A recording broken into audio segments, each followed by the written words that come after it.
So இந்த வீடியோவில் நார்மலைசேஷனோட part 2 that is third normal form and Boyce Codd normal form பற்றி எக்ஸ்பிளைன் பண்ண போகிறேன். தேர்ட் நார்மல் ஃபார்ம் என்ன இட் ஷுட் பி இந்த செகண்ட் நார்மல் ஃபார்ம். முன்னாடியே பார்த்த மாதிரி தான், தேர்ட் நார்மல் ஃபார்மில் இருக்கணும் அப்படின்னா சாட்டிஸ்ஃபை ஆகணும் அப்படின்னா செகண்ட் நார்மல் ஃபார்மில் ஃபர்ஸ்ட் இருக்கணும். அங்கே இங்கே வந்து ட்ரான்சிட்டிவ் டிபெண்டன்சிஸ் இருக்கக்கூடாது. ட்ரான்சிட்டிவ் டிபெண்டன்சி இல்லாத மாதிரி பார்க்கணும். What is transitive dependency?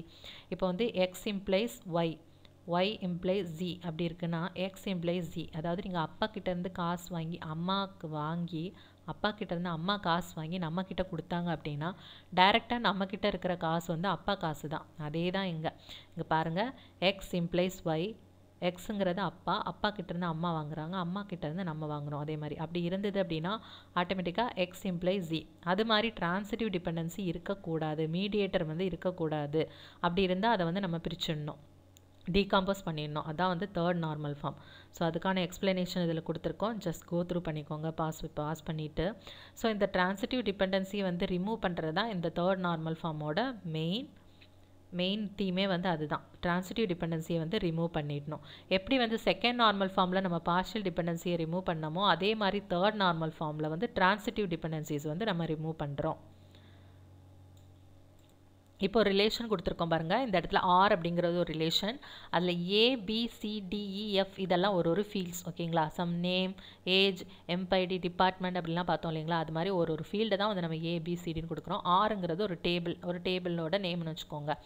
So இந்த இடத்துல பாருங்கள் எதெல்லாம் வந்து அவங்க கேண்டிடேட் கீஸாக கொடுத்துருக்காங்க அப்படின்னா ஏபிங்கிறத ஒரு கேண்டிடேட் கீன்னு கொடுத்துருக்காங்க.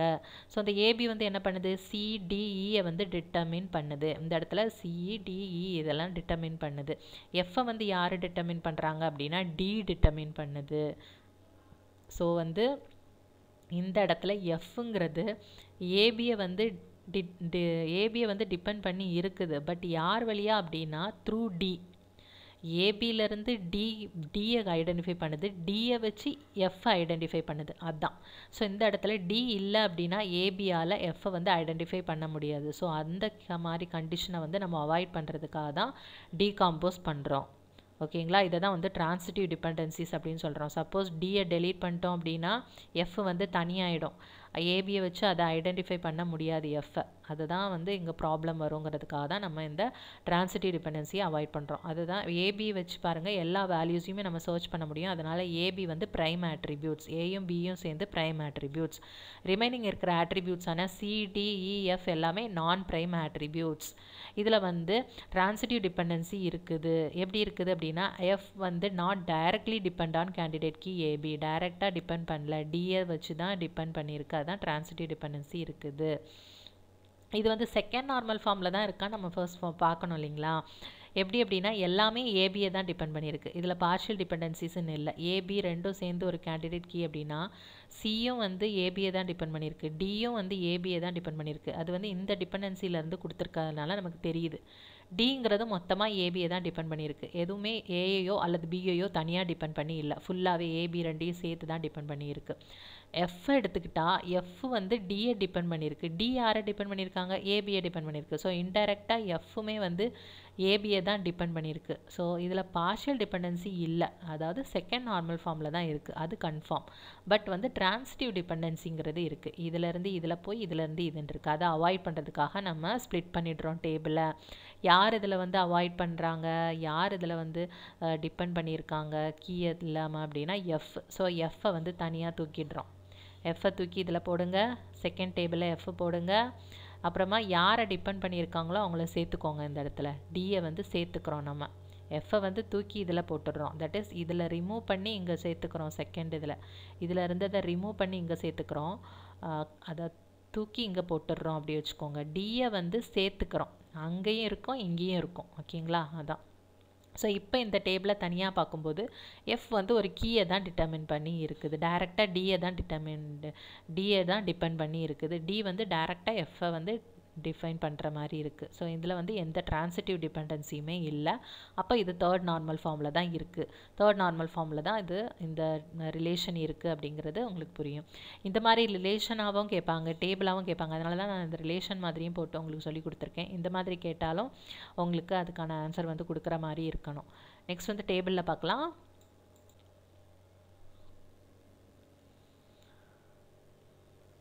தேர்ட் நார்மல் ஃபார்ம் அந்த டேபிள் எப்படி கன்வெர்ட் பண்ணுறோன்னு பார்க்கலாம். இது வந்து நம்ம செகண்ட் நார்மல் ஃபார்மில் இருக்குது. இதில் வந்து ட்ரான்சிட்டிவ் டிபெண்டன்சி இருக்கா பாருங்கள். ப்ராஜெக்ட் நேம் வந்து ப்ராஜெக்ட் கோடை டிபெண்ட் பண்ணியிருக்கு. ப்ராஜெக்ட் மேனேஜர் இதை டிபெண்ட் பண்ணியிருக்காங்க. ப்ராஜெக்ட் பட்ஜெட்டும் ப்ராஜெக்ட் கோடை தான் டிபெண்ட் பண்ணியிருக்கு. இதில் எந்த ட்ரான்சிட்டிவிட்டியுமே இல்லை, மீடியேட்டர் யாருமே இல்லை. அதே மாதிரி ஏர்லி ரேட்டும் பாருங்கள், ப்ராஜெக்ட் கோடும் எம்ப்ளாயி நம்பர் ரெண்டையும் டிபெண்ட் பண்ணியிருக்கு. இதுக்கும் மீடியேட்டர் யாரும் கிடையாது. அதுவே இந்த டேபிள் எடுத்து பாருங்கள், எம்ப்ளாயி நேமுங்கிறது எம்ப்ளாயி நம்பரை டிபெண்ட் பண்ணியிருக்கு. டிபார்ட்மெண்ட் நம்பருங்கிறதும் எம்ப்ளாயி நம்பரை டிபெண்ட் பண்ணியிருக்கு. டிபார்ட்மெண்ட் நேமுங்கிறது டிபார்ட்மெண்ட் நம்பரை டிபெண்ட் பண்ணியிருக்கு. ஸோ இப்போ ஒரு எம்ப்ளாயி நம்பர் நமக்கு தெரிஞ்சிருச்சு அப்படின்னா எம்ப்ளாயி நேம் எடுத்துக்கிறோம். தென் அவர் என்ன டிபார்ட்மெண்ட் நம்பர்னு பார்க்குறோம். டிபார்ட்மெண்ட் நம்பரை வச்சு தான் அவர் என்ன டிபார்ட்மெண்ட் நம்மளால் ஐடென்டிஃபை பண்ண முடியும். 1ன்னா என்ன, ஐடி. 3னா டேட்டாபேஸ். 1னா ஐடி, 3னா டேட்டாபேஸ், 2னா டெஸ்டிங் அப்படின்னு இந்த நம்பரை வச்சு தான் நம்ம இதை வந்து டிபார்ட்மெண்ட் நேம் எடுக்க முடியும். ஸோ இந்த இடத்துல மீடியேட்டர் வந்து டிபார்ட்மெண்ட் நம்பர். ஸோ அந்த மாதிரி மீடியேட்டர் இருக்கக்கூடாது இல்லைங்களா. Employee number implies department number, department number implies department name அப்படி இருக்குது. ஸோ இந்த மாதிரி ஒரு ட்ரான்சிட்டிவ் டிபெண்டன்சி இருக்கக்கூடாது. ஸோ இதில் யார் வந்து மீடியேட்டரை டிபெண்ட் பண்ணியிருக்காங்க, டிபார்ட்மெண்ட் நேம். ஸோ அதை தூக்கிடலாம். அதை தூக்கிட்டோம் அப்படின்னா அந்த டேபிள் என்ன ஆகும் பாருங்கள், employee number, employee name, department நம்பர்னு இருக்கும். ஸோ இதை வந்து நம்ம தூக்கியாச்சு அதிலேருந்து. அது அப்போ இன்னொரு டேபிளில் நம்ம போடணுமா, அந்த கீழே டேபிளில் போட்டோம், டிபார்ட்மெண்ட் நேம்னு போட்டுட்டோம்.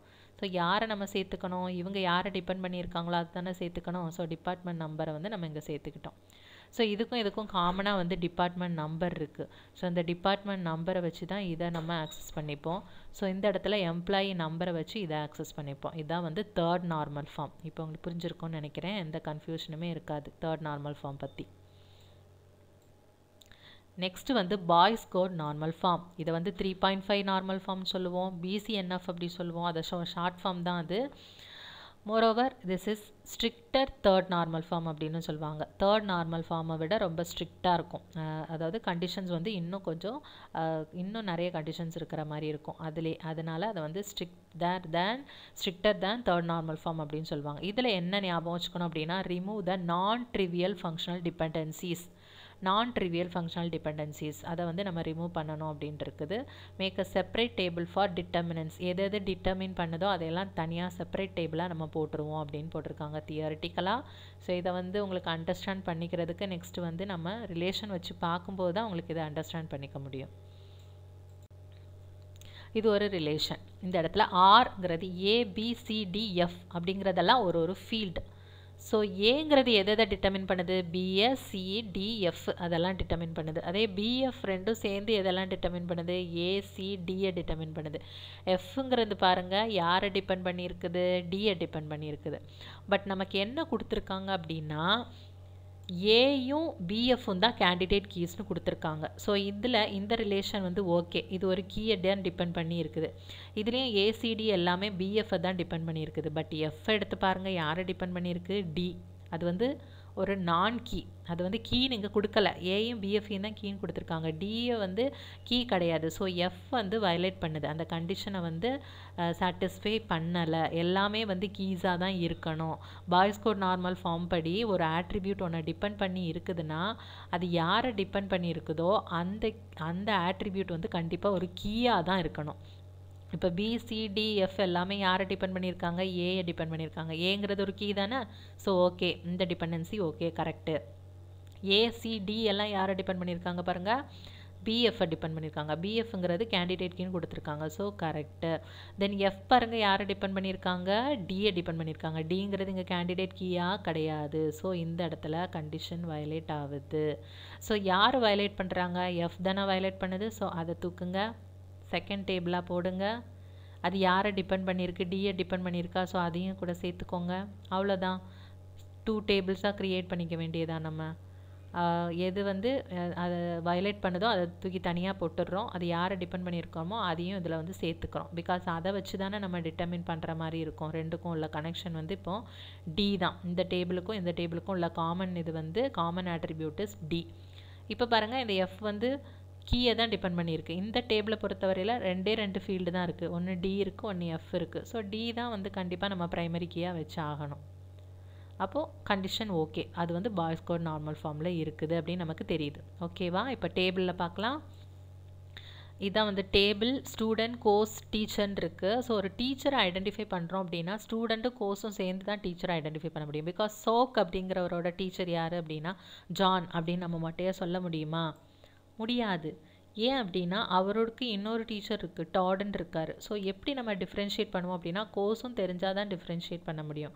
ஸோ ஜானுங்கிறவரை ஐடென்டிஃபை பண்ணுறதுக்கு ஸ்டூடெண்ட்டும் கோர்ஸும் தெரிஞ்சால் தான் ஜானுன்னு ஐடென்டிஃபை பண்ண முடியும். பிகாஸ் ஸ்டூடெண்ட் வந்து இங்கே ரிப்பீட் ஆகுது இல்லைங்களா, அதை வச்சு நம்ம கண்டுபிடிக்க முடியாது. வெறும் ஸ்டூடெண்ட் மட்டும் வச்சு கண்டுபிடிக்க முடியாது. கோர்ஸும் சேர்ந்தால் தான் கீ ஆகும். அதை தான் இங்கே கொடுத்துருக்கோம். ஸோ இந்த இடத்துல கீங்கிறது student course. Because functional dependency எப்படி இருக்குது? Student and course both can determine the teacher. So ரெண்டும் சேர்ந்தால் தான் டீச்சரை வந்து நம்ம ஐடென்டிஃபை பண்ண முடியும். அதே கோர்ஸ் வச்சு நம்ம டீச்சரை ஐடென்டிஃபை பண்ண முடியுமா? டிபின்னா அதில் ஜானும் இருக்கார், வில்லியமும் இருக்கார். ஸோ அந்த ரிலேஷன் முடியாது.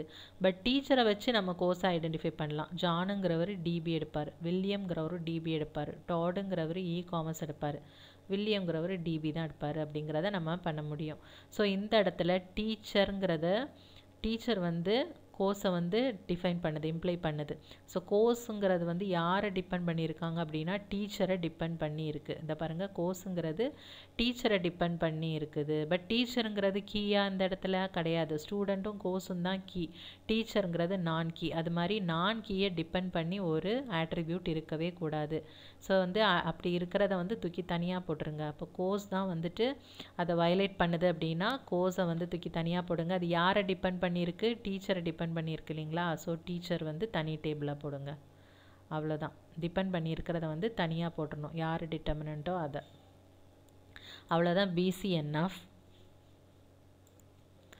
நெக்ஸ்ட் வந்து இதோட மெயின் இதை போட்டிருக்கேன். ஃபர்ஸ்ட் நார்மல் ஃபார்ம் அப்படின்னா no repeating fields. Second normal ஃபார்ம்னா பார்ஷியல் டிபெண்டன்சிஸை ரிமூவ் பண்ணணும்.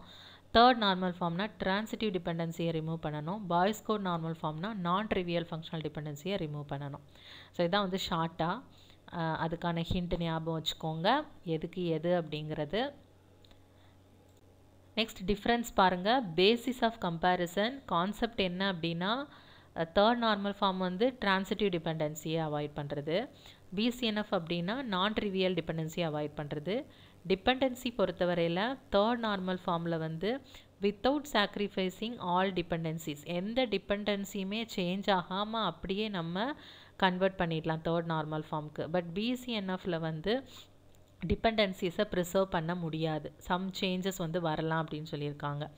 அதே மாதிரி டீகாம்போசிஷனில் பாருங்கள். டீகாம்போசிஷன்னா just dividing the tables. Divide பண்ணிவிட்டு நம்ம திருப்பி ஜாயின் பண்ணி பார்த்தோம் அப்படின்னா எந்த இன்ஃபர்மேஷனுமே லாஸ் ஆகிருக்காது. எங்கள் தேர்ட் நார்மல் ஃபார்மில் அதான் லாஸ்லெஸ் அப்படின்னு பார்க்குறோம். அதுவே BCNFல வந்து ஹார்ட் டு அச்சீவ் லாஸ்லெஸ். அதில் வந்து நம்ம டீகாம்போஸ் பண்ணிவிட்டு திருப்பி சேர்த்து பார்த்தோம் அப்படின்னா சம் இன்ஃபர்மேஷன்ஸ் வந்து லாஸ் ஆகவும் சான்சஸ் இருக்குது அப்படின்னு. இந்த டிஃப்ரென்ஸ் வந்து ரொம்ப very very important.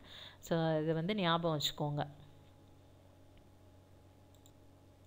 So questions and answers வந்து நான் ஆல்ரெடி சொன்ன மாதிரியே தான் ஒரு ஹாஃப் முடிச்சதுக்கு அப்புறமா கண்டிப்பாக உங்களுக்கு போஸ்ட் பண்ணுறோம் ஃப்ரெண்ட்ஸ். தேங்க்ஸ் ஃபார் வாட்சிங். சப்ஸ்கிரைப் பண்ணுங்கள், வீடியோஸ் எல்லாம் ஷேர் பண்ணுங்கள் உங்கள் ஃப்ரெண்ட்ஸ்க்கு, கமெண்ட் பண்ணுங்கள், லைக் பண்ணுங்கள். தேங்க்யூ.